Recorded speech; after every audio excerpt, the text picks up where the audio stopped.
Back to सुबह सवेरे पाकिस्तान। हम कुछ क्रिकेट की बात कर रहे थे इससे पहले, जिस तरह से हम लोग जिक्र कर रहे थे ना, तो कुछ ये हो रहा होता है कि जज्बात जो हमारे हैं ना वो ऊपर नीचे ऐसे हो रहे होते हैं और हम लोग कंट्रोल नहीं कर पा रहे होते अपनी सिचुएशन के ऊपर।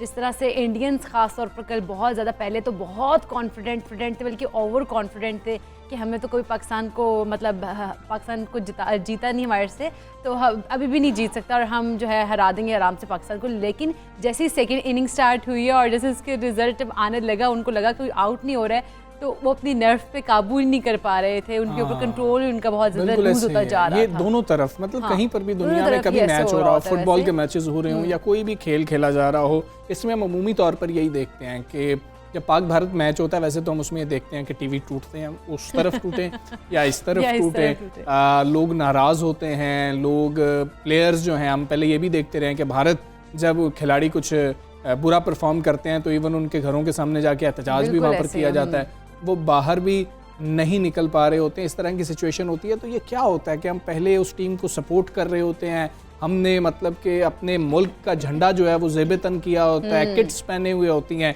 यानी कि हम आपको हर बुरे अच्छे हाल में जी हम आपके साथ खड़े हैं, क्योंकि मैच से पहले तो नहीं पता होता, जैसे ही मैच खत्म होता है तो हम इतने जज्बाती हो जाते हैं, ऐसे जज्बाती होते हैं कि हम लोग अपने टीम के जो लोग होते हैं उनको बुरा भला बोल रहे होते हैं। इस तरह की सिचुएशन के ऊपर हमें किस तरह से कंट्रोल करना है, ये आज हम जानने की कोशिश करेंगे। हमारे साथ मौजूद है हमारे नफ्सियात डॉक्टर हुमा असलम। अस्सलाम वालेकुम डॉक्टर साहिबा, पहले तो हमें ये बताइएगा कि किस तरह से कंट्रोल कर सकते हैं हम लोग अपनी नर्व्स पे, क्योंकि हम अगर अपनी भी एग्जांपल ले लें तो हम लोग खुद भी नहीं कंट्रोल कर पा रहे होते हैं सिचुएशन को, अगर ऐसी सिचुएशन में हम चले जाए। Thank you very much. पहले तो मुझे आपने यहाँ पे बुलाया। इसमें एक चीज़ होती है स्पोर्ट्समैन स्पिरिट, जिसका आपने भी अक्सर सुना होगा। जब भी कोई गेम होती है उसमें या आप हारते हैं या जीतते हैं, मतलब failures are part of game, या आप विन करेंगे या आप हारेंगे। तो उसमें ये चीज़ सीखने की बहुत ज़रूरत होती है कि अगर आप हारते हैं तो आपने अपना टेम्परामेंट लूज़ नहीं करना, उस अगले बंदे की जीत को ग्रेशियसली एक्सेप्ट करना है उसको, और अपने अगर आपने कोई गलती की है उस गलती से सीखना है, क्योंकि कोई भी गेम दुनिया की ले लें, उसमें हार जीत दोनों तरह से चलता रहता है। कोई भी टीम ऐसी नहीं होती जो हमेशा जीतती रहती है और कोई भी टीम ऐसी नहीं होती जो हमेशा हारती रहती है। तो ये हार जीत गेम का पार्ट होती है। असल में पाकिस्तान इंडिया का मैच ना बेसिकली ये गेम से कुछ ज़्यादा चीज़ होती है। ये ऐसे लग रहा होता है एक जंग का समा चल रहा है, और उसमें उसको एक वॉर की तरह ही लिया जाता है। अभी इट्स ऑन बोथ साइड्स। अगर इंडियन कौम बहुत जज्बाती है तो पाकिस्तानी कौम भी कोई कम जज्बाती नहीं है। कल से जितने भी मीम्स आ रहे हैं जो इंडिया के बहुत अगेंस्ट आ रहे हैं, इस तरह की सारी चीज़ें, ये चीज़ें इतना हाईलाइट नहीं होनी चाहिए। हम सबको एज ए नेशंस ये सीखने की ज़रूरत है कि हार जीत ये गेम है, ये कोई जंग नहीं है। और ठीक है डॉक्टर साहब, ऐसी सूरत हाल में क्या करना है कि जब आप ओवर थ्रो दूसरी टीम दे रही है, 5 रन मिल रहे हैं तो आप बहुत ज़्यादा खुश हैं, लेकिन साथ ही आप अपनी टीम से इतने नाराज़ हो गए हैं, तो ये जो हमारे मूड स्विंग्स हैं, ये जो हमारे जज्बात हैं, चौके छक्के के साथ ऊपर नीचे हो रहे होते हैं, हमारा खुद पर कंट्रोल नहीं है, ये बता रहे होते हैं। खुद पर कंट्रोल एज अ फैन हमने कैसे रखना है? उसमें ये बहुत ज़रूरी है, और इस चीज़ का ना प्लेयर्स पे बहुत स्ट्रेस जाता है, बल्कि वो डिस्ट्रेस जाता है। इससे पहले पाकिस्तानी टीम भी सिग्निफिकेंट स्ट्रेस में रही थी, बल्कि जो शाहीन अफरीदी का सेकंड लास्ट ओवर था वो शो कर रहा था कि वो कितने प्रेशर में बॉलिंग करवा रहा है, और उसकी वजह से परफॉर्मेंस इफेक्ट होना शुरू हो जाती है। आप उस तरह कर ही नहीं सकते जिस तरह आप अपनी परफॉर्मेंस दे सकते हैं, उस तरह नहीं दे पाते। तो इस हमें एज ए शायकीन या एज ए जो हम फ़ैन ये समझने की ज़रूरत है कि हम बहुत ज़्यादा हमें अपने प्लेयर से बहुत मोहब्बत है, हम चाहते हैं कि वो जीते, लेकिन हमारा बहुत ज़्यादा उनको स्ट्रेस देना उनकी परफॉर्मेंस को इफेक्ट कर सकता है। डॉक्टर साहब, यहाँ तो हम खुद स्ट्रेस में है ना, हम तो खुद परेशान है, हमारा खुद पे कंट्रोल नहीं है। अब मैं इतना परेशान हो रहा हूँ, कैसे कंट्रोल करूँगा? हमें पहली चीज़ के इसको हमने एज ए गेम ही मानना है। हम देखें, एक बात मैं आपको बताऊं कि हम ये कह रहे होते हैं अक्सर कि इंडिया से नहीं हारना चाहिए, बाकी किसी भी टीम से हार जाए कोई मसला नहीं, तो हम इंडिया से हारने पे इतना क्यों इफेक्ट होते हैं? क्योंकि हम इसको एक गेम नहीं ले रहे होते वहाँ पे ये एक नेशन की जंग चल रही होती है। तो ये जंग नहीं है, ये एक गेम है, और गेम में आप हारते भी हैं, गेम में आप जीतते भी हैं, और यही स्पोर्ट्समैन स्पिरिट का मुजाहिरा करना है। अगर कल इंडिया ने ऐसा किया है, इंडिया के लोगों ने ऐसा किया है, तो ज़रूरी नहीं है कि हम भी नेक्स्ट टाइम अगर कुछ इस तरह का मौका आए तो हम भी अपने प्लेयर्स के साथ इसी तरह करें। हमने उनके साथ ऐसे नहीं करना, हमने ये चीज़ सीखनी है कि ये एक गेम है। आप किसी भी गेम में जाते हैं, आप या जीते या हारते हैं, दोनों चीज़ें हो सकती हैं, और दोनों चीज़ों के लिए एक्सेप्टेंस अपने अंदर लानी है। ये ऐसे, लेकिन डॉक्टर साहब ये बड़ा मुश्किल हो जाता है काम जब पाकिस्तान और इंडिया का मैच चल रहा हो, तो इस जज्बात पे काबू रखना बहुत मुश्किल होता है। बस हमें ठंडा पानी पी लेना चाहिए। हाँ, हमें आपसे यही इंसिडेंट हेल्प करना चाहिए कि और क्या हो सकता है इसका हल। एग्जैक्टली, कुछ ऐसे स्ट्रेस रिलीवर, जैसे अगर नहीं बर्दाश्त हो रही चीजें, नहीं इस तरह की चल रही, आप ना देखें मैच, टीवी बंद कर दें। टीम को बुरा भला कहने की बजाय हम मैच बंद कर दें, या अपने आप को किसी और तरफ डिस्ट्रैक्ट कर लें, ताकि आप बहुत ज़्यादा स्ट्रेस में ना आए। तो स्ट्रेस मैनेजमेंट हमें खुद को भी सीखनी है। अगर वो चीज़ नहीं हमसे बर्दाश्त हो रही, नहीं हैंडल हो रही, तो थोड़ी देर के लिए उसको बंद कर दिया जाए, उसके बारे में बात ना की जाए, और अपने आप को किसी और तरफ बिजी कर लिया जाए। ठीक है, लंबे सांस लें, ठंडा पानी पिएं, और पुरानी अच्छी इनिंग्स याद करें अपने खिलाड़ियों की, वो मैचेस याद करें कि जो वो जीत के लेके आए थे। डॉक्टर साहब बहुत शुक्रिया आपका, सबसे से आप बात कर रही थी, लेकिन ये होता है ऐसे ही है, वैसे इधर हो या उधर हो। हमें याद है आज तक मिसबाउल हक ने जो शॉट खेला था पाकिस्तान को लेके भी जीत तक वही आए थे, लेकिन बाद में उनको तनकीद का भी सामना करना पड़ा था। वो भी ऐसी था कि अगर मिसबा ना होते तो शायद पाकिस्तान इतना करीब भी ना रहा होता, लेकिन आज तक सबको वो याद है, इसीलिए हम उसका तस्करा भी कर रहे हैं। और कल मैच के दौरान वो मोमेंट्स बार बार दिखाए भी जा रहे थे। अच्छा, अब ये वाला जो मैच है ना, ये भी पता नहीं कब तक हम दिखाते रहेंगे, और कब तक हम ये एक चीज, एक बॉल याद होगी हमें। 1 साल बाद फिर से T20 वर्ल्ड कप है, अगर हमें फाइनल में भारत नहीं मिलता तो फिर कुछ और भी, मतलब कि हम जीतते रहेंगे, क्योंकि टीम हमारी अब तगड़ी नजर आ रही है माशाल्लाह से, माशाल्लाह से, नजर ना लग जाए।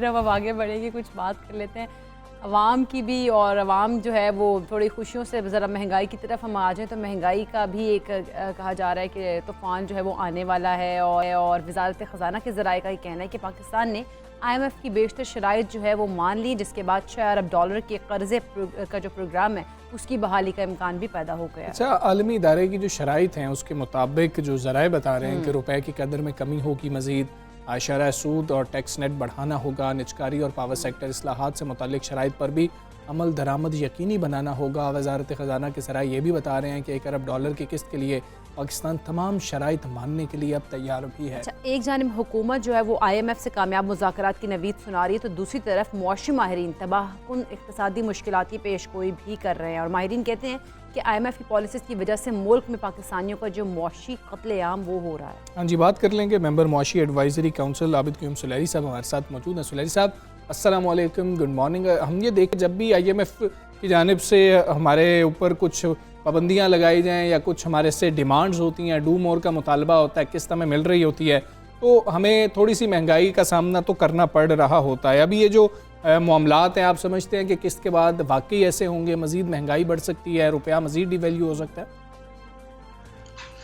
मेरा ख्याल थोड़ा सा इससे कॉन्ट्ररी है। मेरा ख्याल है शायद रुपया जो है वो थोड़ा स्टेबल होना चाहिए, क्योंकि जब आपके पास रिजर्व्स में $1 बिलियन आते हैं और वर्ल्ड बैंक और ADB के सस्पेंडेड प्रोजेक्ट्स जो हैं वो भी शुरू होते हैं IMF के लेटर ऑफ कंफर्ट के बाद, तो इनफैक्ट पाकिस्तान स्टेट बैंक के जो फॉरेन करेंसी रिजर्व्स हैं वो मजबूत होंगे, और अगर मजबूत होते हैं तो ये एक पॉजिटिव वाइब होगी जो करेंसी मार्केट के लिए, कि वहाँ पे थोड़ा से रुपए में स्टेबिलिटी जो है वो देखने को मिले। हाँ, अलबत्ता जो इसके फ्लिप साइड है वो ये है कि पाकिस्तान को अपना एनर्जी सर्कुलर डेट जो है वो कंटेन करना है। वो IMF में रहें या IMF में ना हो, वो 2.6 ट्रिलियन रुपीस के बराबर जो इस वक्त एनर्जी सर्कुलर डेट पहुंचा हुआ उसको रोकना होगा। और जिस तरह की हार्श विंटर है और जिस तरह का फ्यूल प्राइसेस जा रही हैं इंटरनेशनल मार्केट में, शायद वहाँ पे एक पिंच जो है वो फील होगा। और वहाँ पे गवर्नमेंट को जो लाइफ लाइन कंज्यूमर्स हैं उनकी प्रोटेक्शन के लिए थोड़ा सा मज़ीद प्रोएक्टिव रोल जो है वो प्ले करना होगा जब हम जी बिल्कुल। अच्छा सुलेर साहब, ये भी बता दीजिएगा कि जो IMF से बातचीत हुई है, मुज़ाकरात हुए हैं, आप समझते हैं कि कौन सी चीज़ें थी जो कि अहम थी इसमें? दो तीन चीज़ें हैं ना इसमें हम जो कि हर प्रोग्राम में पाकिस्तान को हॉन्ट करती हैं। एक तो एनर्जी सर्कुलर डेट है, वो हर हुकूमत को तंग कर रहा है और इस वक्त वो करता रहा है और इस वक्त वो 2.6 ट्रिलियन रुपए तक पहुंचा हुआ है। दूसरा loss making public sector enterprises हैं, PIA है, रेलवेज है, डिस्कोज हैं, स्टील मिल है। ये भी हर हुकूमत को अगर आप देखें पिछली 3-4 हुकूमतों को, तो हर हुकूमत को ये एजेंडा पॉइंट भी तंग करता रहा। पॉलिटिकल कंसेंसस ना होने की वजह से इस पे भी वो खातिर खा पेशरफ्त नहीं हो सकी। तीसरा जो है वो रेवेन्यू का है कि रेवेन्यू टारगेट को कैसे इन्हांस किया जाए, जिसमें जो एग्जम्पशंस हैं उन पे IMF को एतराज़ होता है। और चौथी चीज़ जिस पे IMF इस दफ़ा बात कर रही है वो एक सिंगल ट्रेजरी अकाउंट है कि जो सरकारी इदारे और उनके साथ वाबस्ता जो बाकी डिपार्टमेंट्स हैं वो अपने डिपॉजिट्स कमर्शियल बैंक्स में रखने के बजाय वो एक सिंगल ट्रेजरी अकाउंट में रखें। इस पर तकरीबन 2.6 ट्रिलियन रुपए के लगभग है रकम, जो कि वफाकी और जो सूबाई हुकूमतें हैं उन्होंने कमर्शियल बैंक्स में रखे हैं, क्योंकि फिर उस रकम को टी बिल में इन्वेस्ट करके ज़्यादा प्रॉफिट कमा रहे होते हैं और गवर्नमेंट का लॉस होता है। तो IMF ये भी कह रही है कि एक सिंगल ट्रेजरी अकाउंट बनाया जाए जिसमें सारी ठीक है। सुलेर साहब, ये एक बता दीजिएगा कि आमतौर पर पाकिस्तान में अवाम का जो तासुर है वो सारी सूरत हाल में यही होता है कि जब IMF से मुज़ाकरात कामयाब हो जाते हैं पाकिस्तान के लिए कुछ अच्छा नहीं हो रहा होता, आम आदमी के लिए कुछ अच्छा नहीं हो रहा होता, आमतौर पर ये तासुर रखते हैं। दूसरा ये कि डिमांड्स जो IMF कर रहा होता है वो कितनी जायज़ होती हैं, और अगर अब जब किस्त अगली मिल रही होगी तो आम आदमी की ज़िंदगी पर क्या असरात होंगे उसके? देखिए, जो डिमांड है वो तो काफ़ी जायज़ होती है, लेकिन उन डिमांड का जो पेस होता है और जो सीक्वेंस होता है वो तंग करता है, क्योंकि पाकिस्तान को 21-22 प्रोग्राम जो हैं वो उनमें बहुत ज़्यादा कामयाब नहीं रहा अपनी स्ट्रक्चरल रिफॉर्म्स करने में। तो हर प्रोग्राम जब नाकाम होता है या जब अधूरा रहता है तो IMF अगली दफ़ा अपनी शराइत मज़ीद कड़ी कर देता है कि ये चीज़ें एडवांस में करें, उसके बाद पेमेंट मिलेगी। तो वो उसका जो पेस होता है, कितनी जल्दी सारी चीज़ें करना और उसका जो सीक्वेंस होता है वो तंग करता है। और वो सिर्फ पाकिस्तान में ही नहीं बल्कि हर वो मुल्क जो कि IMF के साथ कमिट करके कमिटमेंट पूरी नहीं करता, हर जगह यही हाल होता है। अदरवाइज वो जो बात करते हैं वो कोई इतनी नाजायज़ नहीं करते कि जी आप अपने एनर्जी सर्कुलर डेट को कम करें, या आप जो लॉस मेकिंग एंटरप्राइजेज हैं उनमें रिफॉर्म लेके आए, या पैसे कमर्शियल बैंक्स में रखने की बजाय डिपार्टमेंट्स के उसको एक सिंगल अकाउंट में। तो इस तरह की जो चीज़ें हैं ये चीज़ें बुरी नहीं है, सिर्फ इनकी जो सीक्वेंसिंग है और उसका जो पेस है वो बुरा है और वो तंग करता है। ठीक है, बहुत शुक्रिया आबिद क़य्यूम सुलेहरी साहब। सबसे बड़े पाक से आप गुफ्तगू कर रहे थे और जिसमें IMF की जो कुछ डिमांड्स हैं उनके ऊपर भी बातचीत कर रहे थे। बिल्कुल ऐसी आगे चलते हैं जी। एक अच्छी खबर साथ और भी है कि पाकिस्तानी साइंसदानों ने दुनिया भर में मुल्क का नाम अब रोशन किया और अमेरिका की मोतबर तरीन जामिया स्टैनफोर्ड यूनिवर्सिटी ने हाल ही में दुनिया के 2% मुमताज़ साइंसदानों की फहरिस्त जारी की है। क्या बात है, 1 लाख से ज़ायद साइंसदानों की इस फहरिस्त में 17 जो हैं वो पाकिस्तानी साइंसदान शामिल हैं जो पंजाब यूनिवर्सिटी से ताल्लुक़ रखते हैं। और इस फहरिस्त में साइंस के हर शोबे के सबसे ज़्यादा हवाला दिए जाने वाले साइंसदानों को शामिल किया गया है। हाँ जी, इसके लिए जराइद का जो डेटा है उसको मुरतब करने वाले डेटाबेस के अदाद शुमार की मदद ली गई है और आलमी तहकीक में लाखों मकालों के बावजूद जामिया पंजाब के साइंसदानों का इंतखाब होना पाकिस्तान के लिए बड़े एजाज़ की बात है। और इस फहरिस्त में शामिल होने से हमारी यूनिवर्सिटीज़ की उम्मीद की जा सकती है कि आलमी रैंकिंग जो है वो भी बेहतर होगी। इसी सारी सूरत हाल के ऊपर हमने बात की है faculty of information and media studies के डीन हैं पंजाब यूनिवर्सिटी के प्रोफेसर डॉक्टर खालिद महमूद साहब, उनको शामिल गुफ्तगू करेंगे। डॉक्टर साहब अस्सलाम वालेकुम, गुड मॉर्निंग। डॉक्टर साहब, हमारी इत्तलात के मुताबिक आपका भी नाम इस फहरिस्त में शामिल है? जी बिल्कुल ऐसे ही है। ये स्टैनफोर्ड यूनिवर्सिटी के प्रोफेसर हैं, उनकी टीम है। उन्होंने ये डेटाबेस बनाया, पिछले साल भी बनाया था, इस साल उन्होंने उसका अपडेट जारी किया है। तो इसमें पाकिस्तान की यूनिवर्सिटियों से कुछ नाम आए हैं जिसमें से 17 नाम पंजाब यूनिवर्सिटी के हैं। ठीक है प्रोफेसर, पहले तो मुबारकबाद वसूल कीजिए अपने लिए भी और दीगर जो हमारे असातिज़ा हैं जिनका प्रोफेसर्स हैं उनका नाम अंदर आया है, उनके लिए भी मुबारकबाद वसूल कीजिए। ये कितनी अच्छी बात है, मतलब कि आप समझते हैं कि इससे तालीम का मयार भी बेहतर होगा, कितना फ़र्क पड़ रहा होता है, और फिर जो दीगर प्रोफेसर हज़रात होते हैं उनको भी जो है कुछ मोटिवेशन मिलती है कि हमें भी ऐसे मकालाजात जो हैं वो लिखने हैं कि जिसके बाद हमारा नाम भी ऐसी फहरिस्तों में आए। जी बिल्कुल ऐसे ही है। असल बात ये है कि हमारे जो रिसर्चर हैं उनकी रिसर्च की क्वांटिटी और क्वालिटी ये दोनों इसमें मेजर किए जाते हैं। ये जो साइटेशंस होती हैं ये क्वांटिटेटिव मेजर होने के साथ साथ क्वालिटेटिव मेजर भी है कि आप जब एक आर्टिकल पब्लिश करते हैं इंटरनेशनल जर्नल में तो उसको कितने लोग जो हैं वो अपने आर्टिकल्स में साइट करते हैं। तो ज़्यादातर जो इसमें जिन्होंने कैलकुलेशन की है इस बात को सामने रखा गया है, और इसमें कोई शुबा नहीं है कि दूसरे रिसर्चर्स के लिए और प्रोफेसर्स के लिए भी मोटिवेशन होती है। पिछले साल भी ये लिस्ट आई थी, हमारे उसमें 9 लोगों के नाम थे। इस दफ़ा अल्हम्दुलिल्लाह हमारे वाइस चांसलर और हमारी इंसामिया की जो पॉलिसीज़ हैं उसके नतीजे में हमारी तादाद बढ़ी है इसमें, इस लिस्ट में, और ये टॉप के 2% लोग हैं सारी दुनिया में और डिफरेंट सब्जेक्ट एरियाज़ के हैं। और पिछले साल भी मीडिया पे हाईलाइट हुआ ये सारा, तो उसके नतीजे में मोटिवेशन हुई और आज आपने देखा कि हमारी यूनिवर्सिटी के 8 लोग और इसमें शामिल हो गए हैं। बिल्कुल ऐसी है। अच्छा प्रोफेसर, पंजाब यूनिवर्सिटी की अगर हम बात कर लें तो ख़ास तौर पर अपनी फैकल्टी पर रिसर्च के हवाले से कितना ज़्यादा फोकस करती है? देखिए हमारे यहाँ जो है वो नंबर ऑफ स्टूडेंट्स भी बहुत हाई है। हम कोई 47,000 स्टूडेंट्स को कैटर करते हैं, और मेरा ये ख्याल है कि पाकिस्तान भर में जो सबसे कम फ़ी है स्टूडेंट्स के लिए वो हमारी यूनिवर्सिटी की है। तो हम मिडिल क्लास और लोअर मिडिल क्लास के बच्चों को यहाँ पे कैटर कर रहे हैं। जी जी। इसके साथ साथ हमारा फोकस रिसर्च पर भी है, और हमारे जो हैं वो इस वक्त जो है वो बहुत बड़ी तादाद में जो आर्टिकल्स हैं वो इंटरनेशनल लेवल पे पब्लिश होते हैं और इंटरनेशनल लेवल पे साइट होते हैं।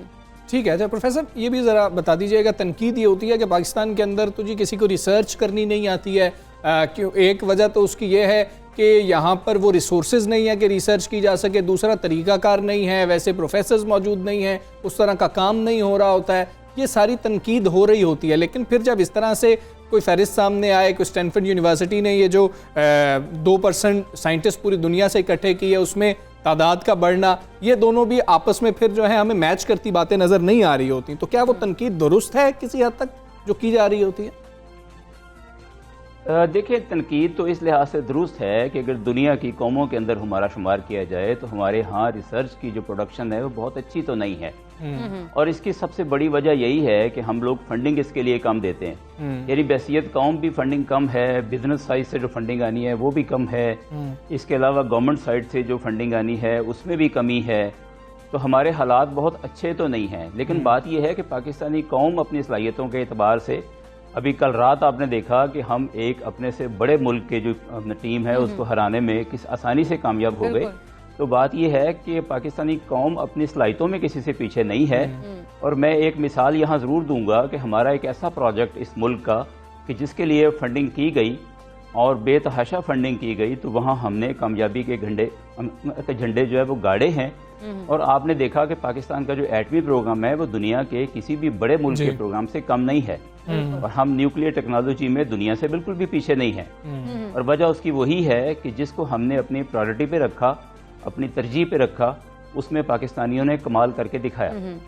बिल्कुल ऐसी है। पोटेंशियल तो पाकिस्तान में बहुत ज़्यादा मौजूद है। प्रोफेसर, हम अगर मुस्तकबिल की बात कर लें, पंजाब यूनिवर्सिटी की बात कर लें ख़ास तौर पर, तो रिसर्च की अगर हम देखें तो उसमें मज़ीद बेहतरी के लिए क्या क्या इक़दाम किए जाने चाहिए और क्या क्या किए जा रहे हैं? हमारे यहाँ पे देखें वाइस चांसलर जो हैं और यूनिवर्सिटी की इंसामिया जो है वो एनकरेजमेंट की हद तक तो काफ़ी जो है वो कोशिश कर रही है, असातिज़ा को अच्छा माहौल दिया गया है, लेकिन हमारे यहाँ भी अच्छी लैब्स होनी चाहिए। लैब्स की सख्त कमी है और डेवलपमेंट का बजट जो है वो यूनिवर्सिटी का ना होने के बराबर है, और उसकी सबसे बड़ी वजह यही है कि गवर्नमेंट की साइड से जो फंडिंग आनी है। हमारे यहाँ ये भी है कि हम गरीब तालिब इल्मों को देखते हुए फ़ी में इजाफा भी नहीं करते। हमारे यहाँ कोई 2001 के बाद कभी फ़ीस नहीं बढ़ी, तो हम बजाय तालिब इल्मों से पैसे ज़्यादा इकट्ठे करने के अगर हमें गवर्नमेंट फंडिंग करे तो हमारे हालात यहाँ के बेहतर हो सकते हैं। हमें लैब्स चाहिए, अच्छी लाइब्रेरीज चाहिए, और हर चीज़ आप लोग जानते हैं कि महंगी से महंगी होती जा रही है दुनिया की मार्केट में। बिल्कुल ठीक है। प्रोफेसर, आखिर में हमें ये भी बता दीजिएगा, जो रिसर्चर्स आपको सुन रहे हैं, नौजवान हैं, उनको आप क्या गाइडलाइंस देना चाहेंगे, क्या उनको कहना चाहेंगे कि रिसर्च कैसे करनी चाहिए उनको? देखिए जी, रिसर्च मेथड्स के लिए तो हम लोग उन्हें गाइड करते रहते हैं। हम लोग यहाँ पे रिसर्च मेथड्स के कोर्सेज भी पढ़ाते हैं। मैंने खुद अपना यूट्यूब चैनल भी बनाया हुआ है जिसमें बिल्कुल फ्री कॉस्ट जो है मैं रिसर्च मेथड्स के मौजू पर लेक्चर रिकॉर्ड करके रखता हूँ। इसके अलावा ये है कि उनके लिए मेरा पैगाम ये है कि रिसर्च का काम एक बड़ा सीरियस किस्म का काम है, बड़ी कमिटमेंट इसमें चाहिए। तो हमें ऐसे नौजवानों की ज़रूरत है जो बड़े कमिटेड हों, सीरियस हों और अपनी एनर्जी इसमें लगाएं। रिसर्च का जो काम है वो बहुत जल्दी पे बैक नहीं करता, लेकिन ये है कि जब भी पे बैक करता है बहुत अच्छा पे बैक करता है। ठीक है प्रोफेसर, बहुत शुक्रिया आपका। सबसवेरे पाकिस्तान का हिस्सा और तमाम प्रोफेसर हजरात जिनका नाम इस फहरिस्त के अंदर आया है, हम उनका शुक्रिया भी अदा करते हैं, उनको मुबारकबाद भी देते हैं। यहाँ पर एक ब्रेक ले लेते हैं जी, ब्रेक के बाद वापस आते हैं। Stay with us.